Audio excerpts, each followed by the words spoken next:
Gimana gimana? Hmm. Ya, Bang Juma. Siap. Nah, begini, saya perhatikan dari penyampaian Bang Juma tentang Allah yang disembah oleh Israel adalah Iya, Allah juga yang disembah oleh uh, umat Muslim, ya kan? siap. Betul kan? Iya, pasti Tuhan itu cuma satu. Hmm. Gedein sedikit suaranya Tupak. Uh, apakah ada ayat yang tertulis yang menyatakan seperti itu untuk memperkuat? Apakah hanya pengakuan sebelah dari umat Muslim sendiri? Sementara kan penyebutan Allah Iya, SWT di Israel kan nggak ada. Kenapa iya, kalau sama kenapa penyebutannya berbeda begitu Pak? iya, baik. Ya. Jadi di Al-Quran itu diterangkan di dalam surah Ibrahim dikatakan bahwasanya ketika Allah menyatakan diri kepada nabi atau rasul, maka Tuhan pencipta langit dan bumi ini akan menyatakan diri sesuai dengan bahasa yang digunakan oleh kaum tersebut. Jadi pencipta langit dan bumi memperkenalkan dirinya dengan bahasa yang digunakan oleh kaum di mana nabi itu diutus. Bismillahirrahmanirrahim. Wa ma arsalna min rasulin illa bilisani qaumi. Terus di dalam kitabnya orang Yahudi, Tuhan itu menyatakan dirinya, contoh di dalam Kejadian 17 nomor 7, aku akan menjadi Tuhanmu, Tuhan anak-anakmu, Tuhan keturunanmu secara turun-temurun. Yang ketiga, Tuhan yang ada di dalam kitabnya orang Yahudi mengklaim dirinya sebagai Tuhan pencipta alam semesta yang tak nampak, tidak serupa dengan makhluk. Dan kemudian dia menyatakan diri sebagai hakikat yang maha suci lagi maha tinggi. Di Roma 1 nomor 25 juga malah ditekankan di sana bahwa Tuhan itu memang maha suci lagi maha tinggi. Dalam bahasa Arabnya Subhanahu wa ta'ala. Innani anallah, Nabi Musa menerima dalam kitab Taurat, aku ini adalah Tuhanmu, tiada Tuhan selain aku. Diceritakan kembali di dalam Al-Quran surat Taha ayat 14, Innani anallah la ilaha illa ana. Seperti itu Bang. Jadi poinnya Iya, Allah itu memperkenalkan dirinya sesuai suku bangsanya gitu ya. iya, sesuai dengan bahasa yang bisa dipahami oleh kaum di mana Nabi itu diutus. Oke. Tapi tidak ada dalam tertulis kalau untuk di Al-Quran tidak ada yang tertulis ya. Bahwa Memang itu secara eksplisit menyampaikan bahwa Allah yang disembah oleh Israel sama yang disembah dengan umat Muslim, nggak ada ya? ada, Di mana? baik, di dalam surah Al-Maidah Allah Subhanahu wa taala menyeru kepada Bani Israel dan mengajarkan kepada kami umat Islam bahwa Allah yang Maha Suci lagi Maha Tinggi sebelum menyatakan diri kepada baginda Rasulullah Muhammad sallallahu alaihi wasallam, terlebih dahulu Allah Subhanahu wa taala ini memilih ke-12 suku dari Bani Israel. Itu diterangkan dalam surah Al-Maidah ayat 12 kalau saya tidak keliru. Di situ jelas dikatakan bahwa akulah yang memilih Bani Israel. Walaqad ahazallahu mitsaqa Bani Israel wa ba'atsna minhum nai asyara naqiban wa qala Allahu inni ma'akum. Lalu Allah Subhanahu wa taala mengatakan, aku bersama dengan kaum Bani Israel. Aku memilih mereka.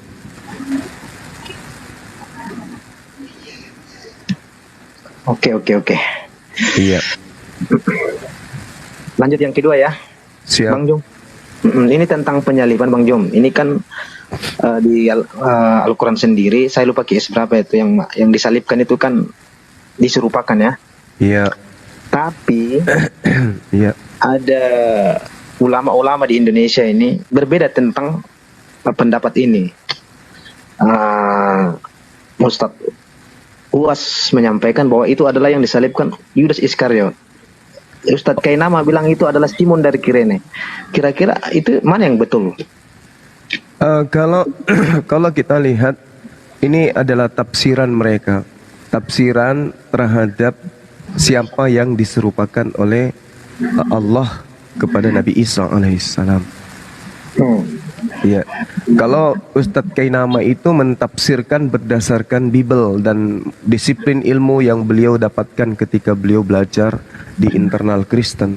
Sedangkan Ustadz UAS itu mentafsirkan apa yang tertuang di dalam Al-Quran surah An-Nisa ayat 157. Namun pada prinsipnya bagi kami umat Islam, siapapun yang menggantikan Nabi Isa alaihissalam itu tidak penting. Yang pasti bagi kami adalah barrafa'ahullahu ilai wa kana Allahu azizan hakima. Tetapi Allah telah mengangkat Nabi Isa alaihissalam ke hadirat Allah. Allah maha perkasa lagi maha bijaksana. Dan itu yang diterangkan oleh Al-Quran sesuai dengan Mazmur 91, bahwa Allah mengangkat Nabi Isa alaihissalam ke langit tanpa mengalami kematian. Jadi gini Bang Jo, maksudnya gini. Iya. Kenapa Ustadz Abdul Somad bisa menafsirkan Yudas Iskariot? Karena apa? Jadi kontradiksi dengan Alkitab itu sendiri. Sedangkan Yudas Iskariot kan mati bunuh diri. Saudara, saya rasa penafsiran beliau itu didasari dengan ilmu yang beliau punya. Kalau saya membenarkan itu, kenapa? Karena di dalam kitabnya orang Yahudi, di Amsal 21 nomor 18, di situ terang dikatakan orang yang berkhianat dipakai sebagai ganti orang yang jujur. Orang fasik dipakai sebagai tebusan bagi orang yang benar. Yesus ini orang benar. Yesus ini orang jujur. Tidaklah mungkin seorang nabi yang dikasihi oleh Allah itu mati di tangan orang-orang Romawi, orang-orang kafir. Setelah mati kemudian dijadikan sebagai, mohon maaf, dijadikan sebagai tumbal penebus dosa. Tidaklah mungkin. Kenapa? Di Keluaran 23 nomor 7, Tuhannya Bani Israel mengatakan, jangan kau membunuh orang yang tidak bersalah. Makanya coba Anda lihat di dalam Matius 22, Matius 26. Orang-orang Yahudi melakukan persekongkolan. Mereka melakukan kesaksian palsu agar dapat membunuh Yesus. Jadi pembunuhan terhadap Yesus itu adalah pembunuhan yang diasaskan atas kesaksian palsu. Tuhan tidak membenarkan dan Tuhan tidak akan menginginkan. Di dalam Yeremia 1 nomor 2, apabila orang-orang Israel hendak melakukan persembahan, maka perintahkanlah kepada mereka untuk mempersembahkan hewan ternak. Nah, sementara Tuhan melarang, jangan engkau mempersembahkan anak manusia kepada dewa Molok. Tuhan marah terhadap persembahan manusia. Ya. Jadi ini hanya beda penafsiran ya, bukan jadi maksudnya jadi satu kesimpulan umat Muslim bahwa yang disalibkan itu adalah Yudas Iskariot ya. Iya. Tidak bisa dipegang gitu ya. Betul. Yang pasti di kami kesimpulannya seluruh umat Islam di dunia sepakat Nabi Isa alaihissalam yang datang mengajarkan hikmat Injil kepada Bani Israel itu tidak dibunuh tapi diselamatkan. Oke. Satu lagi Bang Juma ya. Silakan Bisa, ya? saudaraku, silakan. Ini sesuai pengajaran Nandar. Saya kemarin 3 hari yang lalu ya. Iya. Apakah Bang Juma sepakat sesuai pengetahuan Bang Juma yang asli ya, bukan hanya karena kita satu komplotan dengan dia makanya Bang Juma ikut mendukung dia, enggak ya? Iya. Yang pernyataan yang benar lah menurut ilmu Bang Juma. Apakah benar Yesus itu menikah? Kalau di mana ayatnya? Iya, kalau di dalam Al-Qur'an surah Ar-Ra'd ayat 38, Bismillahirrahmanirrahim, walaqad arsalna rusulan min qablika wa ja'alna lahum azwajan wa zurriyyah wa ma kana lirasulin ayyatiya bi ayatin illa bi iznillah likulli ajalin kitab.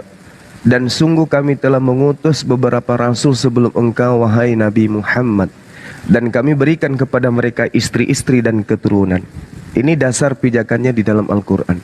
Sementara kalau kita melihat dari perspektif pemahaman Yahudi secara tradisi rabi, seorang bisa dikatakan rabi kalau beliau sudah menikah. Itu satu. Kedua, di dalam kitab saudara, Yesus senantiasa selalu memanggil Maria dengan panggilan Gunai. Gunai itu artinya istri, wanita yang sudah memiliki suami. Sering Yesus itu manggil Gunai. Yang ketiga, kalau Yesus itu adalah manusia 100% Tuhan, 100% manusia, kita lepaskan 100% ketuhanannya dulu, maka sebagai manusia 100%, dia makan, dia minum. Pada hari ke-8 dia punya kelamin disunat. Artinya indikasi beliau punya kelamin. Lalu kemudian berkembang menjadi laki-laki yang tumbuh dengan pesat, tumbuh dengan suburnya. Yesus itu jasmaninya, jasadnya luar biasa. Karena dia makan, minum, maka tentu pada dirinya sebagai manusia memiliki ada yang disebut nutrisi, intisari makanan yang berubah menjadi protein, proteinnya kemudian bercampur karbohidrat menjadi sperma. Layaknya dia buang air, layaknya dia pipis, pasti juga dia punya keringat. Keringatnya seperti titik-titik darah, berarti dia juga punya cairan sperma. Pertanyaan orang beragama dan berakal, Yesus yang manusia 100%, dia lampiaskan spermanya dengan cara halal atau haram. Kalau halal dia nikah, kalau halal dia mimpi basah, kalau haram berarti dia berzina atau dia 501 atau apa itu, onani. Nah, sebagai orang berakal dan beriman, apakah kita ingin rela Yesus itu melakukan sesuatu yang cemar? Tentu tidak. Maka bagaimana solusinya? Lihat bagaimana Lukas menceritakan. Ketika kemudian ada seorang wanita datang, ya, meminyaki rambutnya, menciumi kakinya. Apakah ini adalah sesuatu yang hal biasa saja? Tidak. Ini adalah sesuatu yang luar biasa. Ada apa dengan Yesus dan Maria di depan umum melakukan tradisi, kejadian atau tradisi seperti itu? Sementara yang kita tahu secara internal Yahudi, tradisi pernikahan pada zaman itu, ketika yang menikah itu adalah bangsawan, maka minyak yang digunakan oleh Maria meminyaki Yesus, itulah minyak yang dipakai untuk prosesi pentahiran antara penghalalan seorang wanita dan seorang laki-laki. Dan itu dipraktekkan oleh Yesus dan Maria. Apakah kita ingin mengatakan bahwasanya Yesus berzina? Karena di dalam kitab saudara diterangkan, barang siapa yang memandang seorang wanita dan mengingini dalam hatinya, maka dia sudah berzina. Nah, ini kita hindarkan Yesus dari perbuatan-perbuatan yang tidak baik. Maka kami umat Islam menjelaskan dengan berdasar terhadap Al-Qur'anul Karim, walaqad arsalna rusulan min qablika wa ja'alna lahum azwajan wa dzurriyyah. Kalau teman-teman Kristen mengatakan dia tidak menikah, maka tanggalkan konsep Yesus 100% manusia. Katakan aja Yesus 100%, Yesus 50% manusia dan 100%, 150% Tuhan. Tapi ingat, tadi saya ketika masuk, saya mendengarkan teman-teman mengatakan Tritunggal. Tritunggal itu tidak ada di Kristen. Di Kristen itu sebenarnya hanya ada satu Tuhan. Siapa itu? Yesus. Cuman teman-teman Kristen ini malu untuk mengakui itu. Saya bisa buktikan bahwa Elohim itu nggak ada dalam iman Kristen sebenarnya. Hanya karena nempel kitabnya Yahudi maka mereka mengakui Elohim. Sebenarnya Yesuslah Tuhan satu-satunya itu. Datanya ada. Menurut iman Roma dan Yunani. Silakan Bung. Oke, itu yang tadi masalah Yesus dalam konsep kemanusiaan, ya kan? Iya, seperti itu. Tapi kita jangan lupa dengan konsep Tritunggal tadi, Yesus itu mengandung konsep keilahian, ya kan? Jadi kita tidak boleh membatasi Yesus seperti itu. Jadi seperti Bang Juma dibilang, apa guna ya? Itu kan bukan hanya guna. Itu pengertiannya kan bukan hanya istri, itu juga bisa ibu. Iya. Nah, bisa ibu betul. juga kan? Bisa jadi, juga perempuan, betul. Ya, belum tentu itu yang dimaksudkan istri. Ya. Iya. Nah, bisa juga ibu kan? Nah, itu Bang Juma. Jadi masalah ketritunggalan itu kan itu kan dogma, doktrin. Memang tidak ada di Alkitab kami itu. Cuma itu kan doktrin bapak-bapak gereja. Iya, karena mereka mengambil kitabnya Yahudi. Kalau dia murni menggunakan surat-surat Paulus, maka Yesus itu adalah Tuhan yang independen, yang diajarkan untuk disembah kepada Roma dan Yunani, menyebar sampai ke Nusantara ini. Saya ada data Filipi 2 nomor 6 nomor 8. Walaupun dalam rupa Elohim tidak menganggap kesetaraan dengan Elohim sebagai milik yang harus dipertahankan, melainkan Elohim tidak mempertahankan keilahiannya, melainkan Elohim telah mengosongkan dirinya sendiri, dan Elohim mengambil rupa seorang hamba, dan Elohim menjadi sama dengan manusia, dan Elohim dalam keadaannya manusia, Elohim telah merendahkan dirinya, dengan Elohim taat sampai mati, bahkan Elohim sampai mati di atas kayu salib. Jadi yang mati ini adalah Elohim yang mengambil rupa manusia. Jadi nggak ada lagi Elohim di langit, nggak ada. Elohim sudah turun mengosongkan dirinya, menjadi sama seperti manusia, merendahkan dirinya, tidak mempertahankan kodrat keilahiannya, tidak mempertahankan itu. Maka Yesus 100% manusia, 100% Tuhan. Apa artinya? Artinya adalah Yesus tadinya 100% Tuhan, berubah total menjadi 100% manusia. Nggak ada lagi keilahian. Dan Anda boleh baca di dalam Kolose 2 nomor 9. Sebab dalam jasad Yesus berdiam secara jasmania seluruh kepenuhan keilahian. Betul bahwa jasadnya Yesus adalah 100% ilahi. Nggak ada lagi ilahi. Semua sudah total menjadi Yesus. Oke.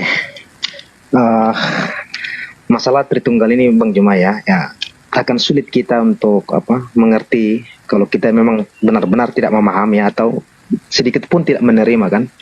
Nah, tapi kalau kita menerima ketritunggalan itu, semua akan berjalan dengan baik sesuai yang kita baca dalam Alkitab itu. Tapi kalau di kawan-kawan Muslim susah untuk menerima, itu akan selalu bertolak belakang. Nah, jadi hanya keyakinan lah yang membuat kita mengerti akan ketritunggalan itu. Saya tahu Bang Juma apa ilmunya apa, tapi kan tidak keyakinan. Ilmunya mumpuni tapi memang tidak meyakini. Ya jelas akan selalu tabrakan ya kan. Sama juga kayak kami. Bang Juma tidak menjelaskan Allah yang disembah orang Israel sama dengan yang disembah oleh orang Muslim. Menjelaskan dengan menurut logika saya, menurut penjelasannya Bang Juma saya bisa terima, tapi belum 100% karena saya tidak meyakini. Iya. Nah, seperti itu. Jadi gini, saudara saya Tumpak, saya menghargai iman saudara, itu iman saudara. Iya. Tapi ada mata rantai yang harus didudukkan pada soal dan perkara yang sesungguhnya. Apa itu? Ajaran Yahudi. Yahudi itu melingkupi ajaran para nabi dan kitab suci mereka. Siapa Yesus menurut mereka? Itu dulu poinnya. Siapa Yesus menurut mereka, di mana mereka ini adalah umat Tuhan, umat Elohim. Kepada mereka kemudian berentetan nabi dan rasul, mujizat terjadi di tengah-tengah mereka. Lalu siapa Yesus ini menurut mereka? Penilaian mereka ini harus diperhitungkan. Kenapa? Kepada mereka diutus nabi, kepada mereka Tuhan menyatakan diri, kepada mereka diberikan kitab-kitab suci. Bahkan Yesus sendiri mengakui diutus untuk mereka. Maka kita tidak bisa menyepelekan pandangan mereka terhadap Yesus. Begitu juga pandangan mereka terhadap Kristen. Kenapa? Karena kita harus jujur mengakui Kristen di mata Bani Israel itu adalah hari ini dan sampai selamanya adalah goyim. Apa goyim itu? Orang kafir, di luar dari pengajaran mereka. Mereka tidak pernah memandang orang Kristen, tidak pernah menganggap Kristen ini bagian daripada agama mereka. Ada apa? Saya sebagai orang yang hidup di tahun 2023 melihat ini sebagai apologet, ya muncul pertanyaan besar. Kalau yang dinarasikan oleh iman saudara Kristen adalah sesuatu yang kebenarannya absolut, seperti yang saudara jabarkan barusan, maka orang Yahudi lah yang pertama kali kemudian berbondong-bondong secara kultur, secara budaya, secara keyakinan mengganti rumah-rumah ibadah mereka menjadi gereja dan menggantikan Elohim yang mereka sebut Adonai dengan anak Maria. Tapi apakah itu bisa terjadi? Tidak. Apa alasannya? Pondasinya jelas. Apa pondasi itu? Pondasi itu adalah dasar pijakan yang mendasar dalam sebuah keyakinan. atau dalam sebuah bangunan iman. Apa itu? Surat-surat yang ditulis oleh Paulus dan juga kitab-kitab kanonik. Adakah di antara kitab kanonik ini dituliskan untuk Bani Israel? Atau adakah surat-surat Paulus ini dituliskan khusus untuk Bani Israel? Tidak sama sekali.